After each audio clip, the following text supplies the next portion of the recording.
नमो नमः। प्रवाचिका अहंदया जोशी संस्कृताध्ययने समेषां स्वागतम्। अधुना अग्रिमा कथा पठिष्यते असो तर्हि आरंभं कुर्मः। पावसाळा परतला. धुक्याची शिबंदी घेऊन थंडीने शृंगारपुरावर तळ टाकला. दसरा धरून सारवलेल्या खळ्यांवर तिवडे उभारून कुणब्यांनी मळण्या साधल्या.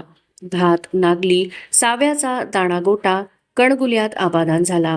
नंदी बैलवाले गुपगुपचा ढोलसाद हुंवीत वाडी मजऱ्यांतून फिरू लागले. मोरपिसांच्या उंच टोप्या घालून घाटा वाजवीत वासुदेव भल्या पहाटेचे सुभ्यातील रयतेला जागवीत फिरू लागले.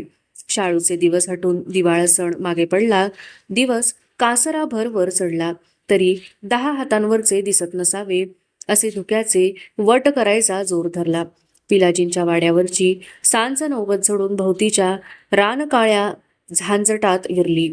एका चांदीच्या तबकात हुलग्याच्या गरम गरम माडग्याचा वाडगा घेऊन येसूबाई आपल्या स्वारींच्या सुखमहालात आल्या. तबक चौरंगीवर ठेवताना त्यांच्या सोनपुतळ हातीचा चुडा किणकिणला. अंगीचा जरीबुंदी चंद्रकळी शालू महालातील क्षमादानांच्या उजेडात झगझगला. अंगाभोवती शालनामा लपेटून घेतलेले केस मानेवर रुळणारे संभाजीराजे येसूबाईंच्या जवळ आले. काही न बोलता येसूबाईंनी माडग्याचा वाडगा उचलून स्वारींच्या हाती दिला. काव्यपंक्तीसारख्या गोमटा दिसणाऱ्या येसूबाईंना संभाजीराजे निरखितच राहिले. खालच्या मानेने येसूबाई पायतळीच्या फरशीवर पसरलेला उजेड पायाच्या अंगठ्याने उकरण्याची कोशिश करीत होत्या. भरून पावलेल्या रानावरचे फडफडते पतंग त्या महालात मुजोरीने घुसून क्षमादानांच्या ज्योतींवर घालून घेत होते. ती उबदार शांतता फोडीत मग येसूबाईच म्हणाल्या, हातचं माडगं खुळंबून राहिलंय. नुसतं माडगंच का, आम्हीही खुळंबून राहिलोय. मर्दानी मंद हसत संभाजीराजांनी वाडगा ओठांना लावीत एक भुरका घेतला. समाधान पावल्याने येसूबाईंनी त्यांच्याकडे एक कोणी नजर टाकली. संभाजीराजांच्या मिशीत हुलग्याचा कण अडकून पडलेला बघून त्यांनी पटकन नजर खाली टाकून पदराचा शेव लगबगीने आपले हसू दाबण्यासाठी ओठात दिला. माडगं चाखत संभाजीराजे महालात फेर धरू लागले. कसल्या तरी ओढीने ते येसूबाईंच्या सामोरे आले. हातचा वाडगा पुढे करीत म्हणाले, घ्या, तुम्ही दिलेलं माडगं केवढं जमलंय चाखून बघा. संकोचून येसूबाई तशाच उभ्या राहिल्या होत्या. घ्या, आमच्या ओठांनी याला काही खारटपणा नाही आलेला. संभाजीराजे खळाळून हसले. झटका बसावा तसा हात पुढे करीत येसूबाईंनी वाडगा आपल्या हाती घेतला आणि तीर्थांचा घोट घ्यावा तसा एकाच दमात वाडगा रिता करून चांदीच्या तबकात तो ठेवला. तबक उचलून त्या तरातरा चालत महालातून पापणी लवायच्या आत बाहेरही पडल्या. स्वतःवरच खुशनिहाल झालेल्या संभाजीराजांनी अंगावरचा शालनामा एकदा झटकून पुन्हा लपेटून घेतला आणि ते बैठकी दालनात आले. त्यांना बघताच काहीतरी लिहित बसलेले कविकुलेश अदबीने उठले. काय लिहिता कविराज? संस्कृत की कुछ समस्यापुरती हिंदुस्तानी में हल करने का यत्न कर रहा था स्वामी. संभाजीराजे बैठकीवर बसण्यासाठी चालू लागले. त्या दालनाच्या दगडबंद भिंतीला लागून काही हारे मांडले होते. ते तोंडल्यांनी भरलेले हारे कुणब्यांनी वाड्यावर पाठवले होते. मुदपाकाकडे पाठवण्यासाठी ते एकसरीने मांडून बगलेला ठेवले होते. सहज म्हणून संभाजीराजांनी त्यातील एक टपोरे पिकू घातलेले तोंडले उचलले व ते बैठकीवर जाऊन बसले. कविराज, एक समस्यापुरती सोडवाल? संभाजीराजांनी हसत विचारले. जी, यत्न करेंगे. कविराज हात बांधून उभेच होते. या फळास तोंडलं का म्हणतात? कुलेशांनी ते फळ थोडा वेळ निरखले. त्यावर विचार केला आणि जाब दिला. हिंदुस्तानी में इसी को बिंब फल कहते हैं स्वामी. सूर्य के बिंब समान यह पका हुआ फल लाल दिखाई देता है. मांडोलवे संभाजीराजे म्हणाले, नाही कविराज, आम्हास वेगळेच वाटते. सांगू कधीतरी. हसत हसत संभाजीराजे बैठकीवरून उठले. तोंडले मुठीत ठेवूनच थाळा घेण्यासाठी निघून गेले. थंडीला कवेत घेऊन दाट चांदणे वाड्यावर उतरले. मध्यरात्रीचे प्रहर टोल पडून गेले. शाल पांघरलेल्या संभाजीराजांच्या डोळ्यास डोळा लागला नव्हता. महालात फेऱ्या घेऊन ते त्रस्त झाले होते. क्षमादानाखाली कितीतरी पतंग पंख जाळून घेऊन निवांत पडले होते. काहीतरी मनी बांधल्यासारखे संभाजीराजे सुखमहालातून बाहेर पडले. त्यांची पावले दरणी महालाच्या रुखाने चालू लागली. पहाऱ्यावरचे गडी त्यांना देत असलेल्या मुजऱ्यांवर त्यांचे लक्ष नव्हते. नेमकी त्यांची पावले येसूबाईंच्या सुखमहालासमोर थांबली. पहाऱ्यावरची अर्धवट पेंगुळलेली कुडमिण त्यांना बघताच धडपडत उठली. पदर सावरू लागली. आत वर्दी दे, आम्ही आलोत. कसल्या तरी आकाशी विजेने संभाजीराजांचे डोळे वरख देऊन काढले होते. जी कुणबीन पाकोळीगत आत सटकली. क्षणभरातच परत फिरली. म्हणाली, जाग्याच हाईत. संभाजीराजे महालात आले. दरवाजाला आड बंद पडला. गजपावलांनी बांडे संभाजीराजे भोसले येसूबाई उभ्या असलेल्या मंचकाजवळ आले. थेट मंचकावर बसले. त्यांच्या छातीवरची कवड्यांची वर खाली लपापणारी माळ त्यांनी उतरली. चौरंगावरच्या तपकात ठेवली आणि मंचकाची काठाळी धरून उभ्या असलेल्या येसूबाईंना नजर दिली. खाली मान घालून चंद्रकळी शालूचा मुखभर पदर घेऊन उभ्या असलेल्या येसूबाई अष्टमीची चंद्रकोर भवानीच्या भंडाऱ्याच्या परडीत डुबवून काढल्यावर दिसेल अशा दिसत होत्या. आपली स्वारी कधी नव्हे ते मध्यरात्र टळल्यावर थेट आपल्याच महाली आली आहे हे त्यांना खरेच पटत नव्हते. त्या पार गोंधळून गेल्या होत्या. धडधडती शांतता काही काळ कुचमून गेली. मग घोगरड बोलीत संभाजीराजे म्हणाले, आमचं एक काम कराल? जी खानदानी पदर नाजूक हल्ला. काम सादिलवार नाही. राजरक्ताने पेस टाकला. आम्ही सारी कोशिश करू. जाबाला हे एवढं तोंडला आम्हास तोडून पाहिजे. संभाजीरावांनी मुठीत धरलेले पाडाचे लालावलेले तोंडले येसूबाईंच्या समोर धरले. स्वारी आपली थट्टा तर करत नाही ना, अशी शंका येसूबाईंना आली. त्या हसत हसत म्हणाल्या, फार जोखमीचं काम खरं, पण आम्ही ते हमखास करू. बघा शब्द परताल. संभाजीराजांचे डोळे लखलखले. तो भावेश्वरीच्या लेकरांचा रिवाज नाही. येसूबाईंनी कडवी आण दिली. ठीक आहे, तोडा ते तोंडलं. मात्र अट एकच आहे, हातानं व हत्यारानं नाही तोडायचं. हे फार नाजूक आहे ते. उत्तरेकडं बिंबफळ आणि आपल्याकडं जनाना फळ म्हणतात याला. संभाजीराजे हसले. अलबत, या फळास हवे कशाला हात आणि हत्यार? येसूबाई फसगतीने सहज बोलून गेल्या. आम्हाला वाटलंच होतं तुम्ही कधी माघार नाही घेणार. म्हणत संभाजीराजे हसले. बघू या भावेश्वरीच्या लेकरांचा निर्धार, म्हणत संभाजीराजांनी हातातले तोंडले चटकन आपल्या दातांच्या पकडीत घट्ट धरले नि हुंकार दिला. तरीही त्यांचा कावा येसूबाईंच्या ध्यानी काही आला नाही. भाबडेपणी त्या पुढे झाल्या. पटकन त्यांचे हात चाळवले. मग पुटपुटतच पुन्हा स्थिरावले. त्या पार गोंधळल्या. तोंडले एवढे साधे, कसे तोडावे काही चुमगेना. त्यांच्या चेहऱ्यावर अनेक भावनांची रंगपंचमी सजली. दातीचे फळ बाहेर घेत संभाजीराजे खळाळून हसले. म्हणाले, आम्ही नव्हतो म्हणालो काम सादिलवार नाही म्हणून? येसूबाई त्या बोलांनी खोलवर डिचवल्या गेल्या. शरमल्या. क्षमादानाच्या ज्योतीकडे बघत तोंडले कसे तोडावे या विचारात पडल्या. ज्योतीवर घालून घेणारे पतंग फडफडताना त्यांना दिसले. त्यांच्या काळजात कसली तरी खोलवर धडधड उठली. अंगभर रोमांचक काटा उठला. केवढा सावटपणा करायचा तो, अशा अर्थाची एक कृतक कोपाची नजर त्यांनी संभाजीराजांच्या फरीसारख्या खोल पुष्टमुद्रेवर टाकली. त्यांचे उभे अंग मोरपिसांचे झाले. डोळे निर्धारी तेजवान झाले. दातात फळ पुन्हा धरून संभाजीराजे डोळ्यांनी हसत होते. येसूबाईंचा चंद्रावळी गोल मुखडा हळूहळू तोंडल्यासारखे सरकू लागला. एका आगळ्या जगात जाताना त्या कुलस्त्रीचे डोळे अंगभूत लज्जा भावाने आपोआप मिट्टे झाले. येसूबाईंच्या कुंदकळी दातांची पकड तोंडल्यावर पडली. त्या छळवादी फळाचा आवेशाने येसूबाईंनी लचका तोडला.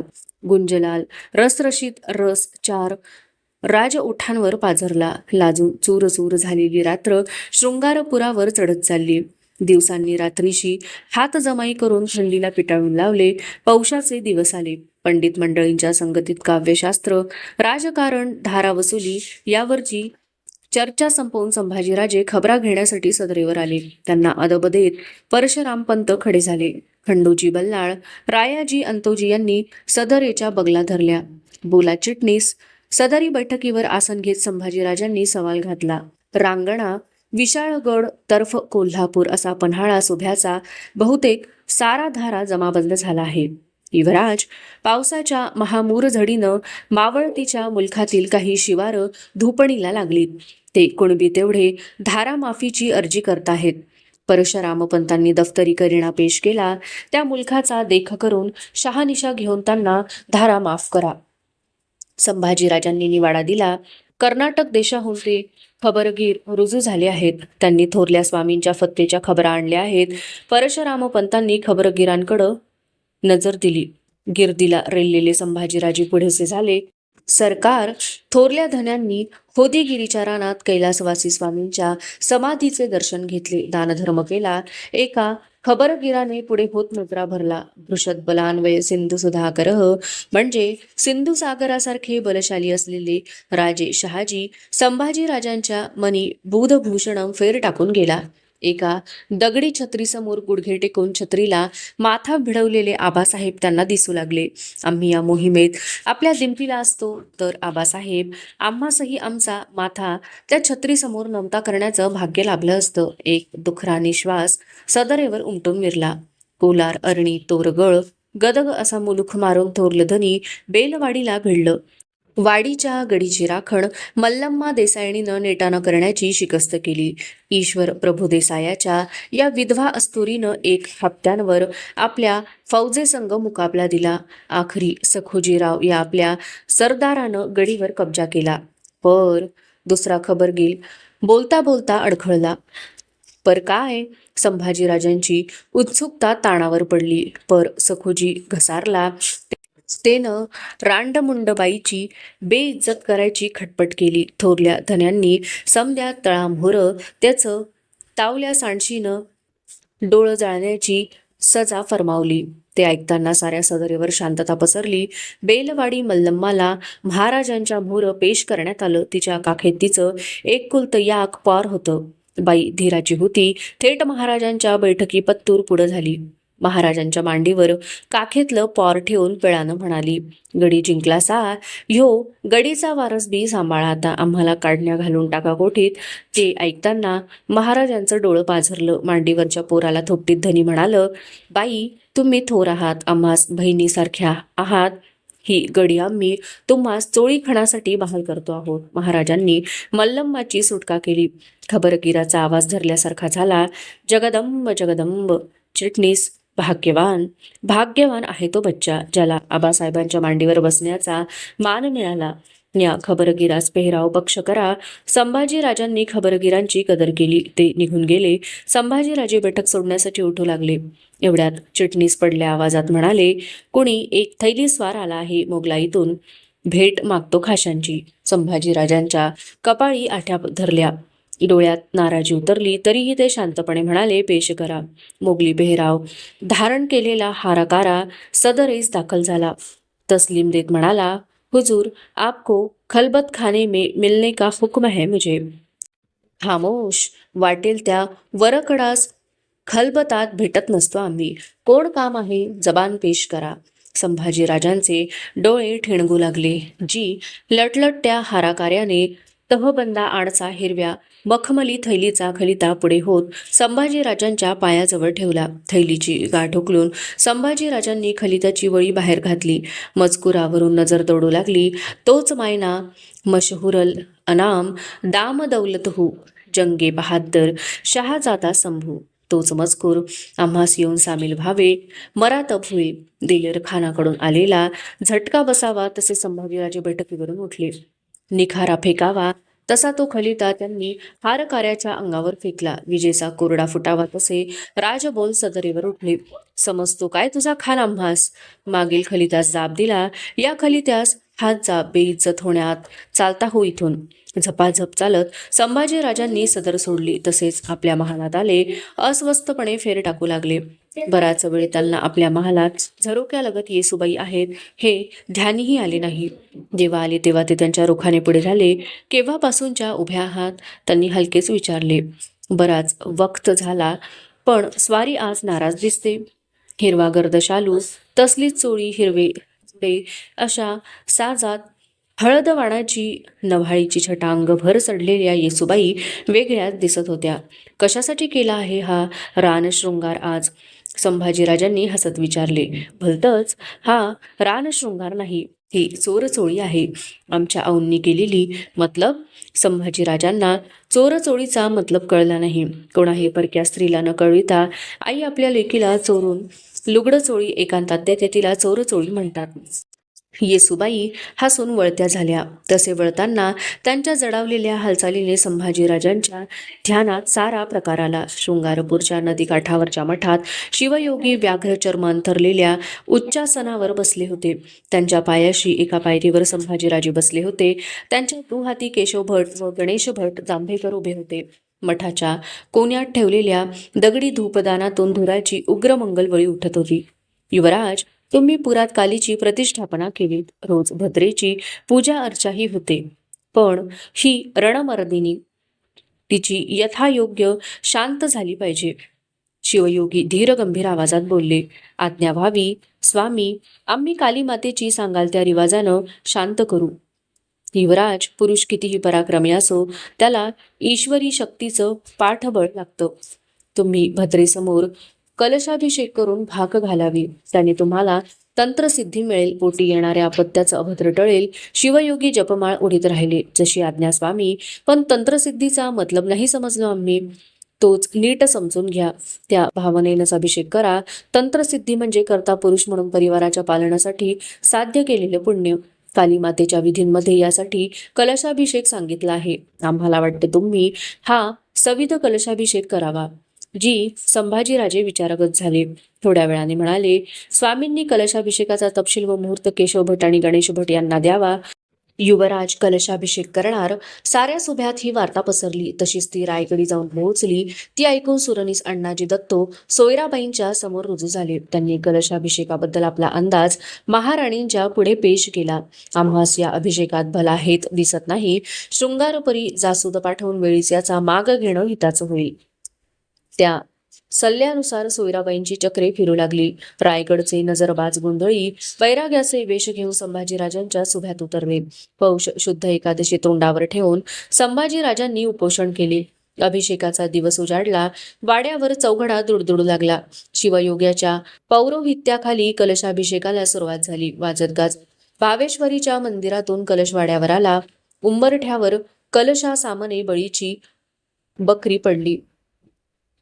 काली मातेच्या मूर्तीसमोर तांदळाच्या चौकावर कलशाची स्थापना करण्यात आली. खांद्याभोवती रक्तवर्णी उपरणे पांघरलेले तसलेच कटीवस्त्र नेसलेले संभाजीराजे कालीला समोर धरून कलशाजवळ एका पाटावर बसले. चौरंगावर बसलेले शिवयोगी अभिषेकाचे विधी त्यांना सांगू लागले. केशव भट आणि गणेश भट यांनी राजकुळाचा जन्म घातलेल्या अपत्यांचे अरिष्ट निवारणार्थ मंत्रघोष धरला. प्रसन्नपणे संभाजीराजे आम्र आणि कुशाच्या पल्लवांनी पवित्र नद्यांचे जल, मधुरस, दूध यांचे कलशावर सिंचन करू लागले. युवराज, आता शेवटचा अभिषेक करा. शिवयोग्यांनी संभाजीराजांना सांगितले. कोणता? अशा आशयाने संभाजीराजांनी त्यांना नजर दिली. तुमच्या पावन राजरक्ताचा. शिवयोग्यांनी गणेश भटांकडे पाहिले. गणेश भटांनी नागवी तलवार ठेवलेले एक तबक उचलून संभाजीराजांच्या समोर धरले. म्हणा, जय भद्रकाली, आणि तुमच्या अंगठ्याचे राजरक्त कलशावर सिंचा. शिवयोग्यांनी डोळे मिटले आणि स्वतःच मंत्रघोष सुरू केला. जय भद्रकाली. संभाजीराजांनी हत्याराला उजवा अंगठा देऊन ठिबकत्या गरम राजरक्ताचा अभिषेक केला. हात जोडून डोळे मिटले. त्यांच्या समोर साक्षात भद्रेची मूर्ती उभी ठाकली. जीव लावून तिला ते डोळाभर निरखू लागले. कलशाभिषेकाचा विधी संपला. चिपळूण, संगमेश्वर, करवीर अशा देवस्थानातून आलेल्या ब्राह्मणांना दानधर्म करण्यात आला. गोदानी झाली. या विधीने संभाजीराजांच्या पोटी जन्मास येणाऱ्या भोसल्यांच्या अंकुराचे अरिष्ट टळणार होते. पण याच विधीने खुद्द युवराज संभाजीराजांच्यावर अंदाज नसलेले अरिष्ट येऊन कोसळणार होते. कारण रायगडची अखंड उतरंड उतरून एक थैली स्वार कानडी मुलखाकडे निघाला होता. त्याच्या कमरशेल्यात खवलेल्या थैलीत एक गुप्त खलिता होता. महाराणी सोयराबाईंनी दिलेला. त्या खलिताचा मजकूर होता आता विशेष करून लिहिणे ते युवराजांबद्दल. शृंगारपुरी त्यांनी आपणास कलशाभिषेक करून घेतला. यास्तव की आपले पुण्यवान जन्मदाते शक्य त्या टाकोटाकीने स्वर्गवासी व्हावे. मुलखाचे कुलराज्य पत्ते आम्हासच मिळावे. मृगतोंडावर आला तरी शृंगारपुरावर चैतन्याची कशी झड उठली. सुभ्यात वार्ता आली होती. कर्नाटक सुभा रघुनाथपंत हणमंते यांच्या देखरेखीखाली सुपूर्त करून छत्रपती महाराज मुलखाकडे परतीच्या वाटेला लागले. दिग्विजय छत्रपती येत आहेत. 2.25 वर्षानंतर जिंजीपासून गदग तोरगडपर्यंतचे नवे राज्य उठवून. ही वार्ता ऐकताच केवढ्या तरी अनावर उत्साहाने संभाजीराजे वाड्याच्या सदरेला आले. कारभारी परशुराम पंत खंडोजी यांना त्यांनी याद फरमावले. भराभर त्यांच्या तोंडून आज्ञा सुटू लागल्या. कारभारी, पुराच्या दक्षिणेला आंबवतीची वेस उठवा. तिथं चौघडा नगाऱ्याची सिद्धता राखा. परशुरामपंत आबासाहेबांच्या परतीच्या तळाच्या रोखानं थैली स्वार धाडा लिहा. आम्ही आगवानीसाठी पायधूळ घेण्यासाठी शृंगारपुरी वाटेला डोळे लावून आहोत. खंडोजी निवडीचे घोडाईत हजुराती पेहराव देऊन सिद्ध ठेवा. त्यांना आमच्या पाठीने दौडायचे आहे. तुम्ही आमच्या सोबतच राहा. कुचराई करू नका. खासे आबासाहेब परतीला लागलेत. अवशिष्टा कथा अग्रिमे भागे पठिष्यते अस्तु तर्हि पुनर्मिलामः. तावन् मंगलं भूयात् शुभं भूयात्. नमो नमः. धन्यवादाः.